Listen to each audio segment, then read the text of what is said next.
Après l'attaque terroriste qui a fait 15 morts du côté des soldats tunisiens le mercredi 16 juillet 2014, le Premier ministre tunisien Mehdi Djouma a ordonné la fermeture de toutes les mosquées et de tous les médias liés à l'islamisme radical. Beaucoup de Tunisiens s'inquiètent de la montée de l'islamisme et dénoncent le laxisme du gouvernement. Il y a des foyers de propagande terroriste qui ont pris certaines mosquées, certains médias de la haine comme foyer essentiel. Et donc, dans la feuille de route dont a été chargé M. Mehdi Djouma lors de sa désignation d'une manière consensuelle en tant que chef du gouvernement, il y a justement l'éradication de ces foyers de propagation, d'incitation à la haine. Il n'a fait que répandre.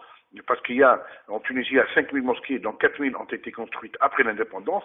Il y avait à peu près 1500 mosquées qui avaient été investies par des prôneurs de la haine, par des apprentis terroristes, par des gens contre la République, ses valeurs et tout ça.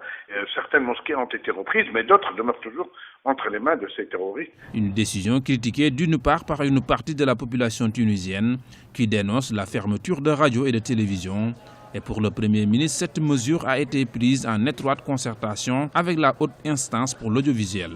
Mais certains Tunisiens trouvent insuffisantes ces décisions et exigent que le chef du gouvernement, Mehdi Djouma, aille plus loin. Premièrement, il y a cette loi antiterroriste qui a été suspendue par le gouvernement de la Troïka et maintenant à l'Assemblée constituante. Donc, faire valoir la loi antiterroriste, qui est une loi internationale éditée par les Nations Unies en 2003, qui est en vigueur un peu partout dans le monde.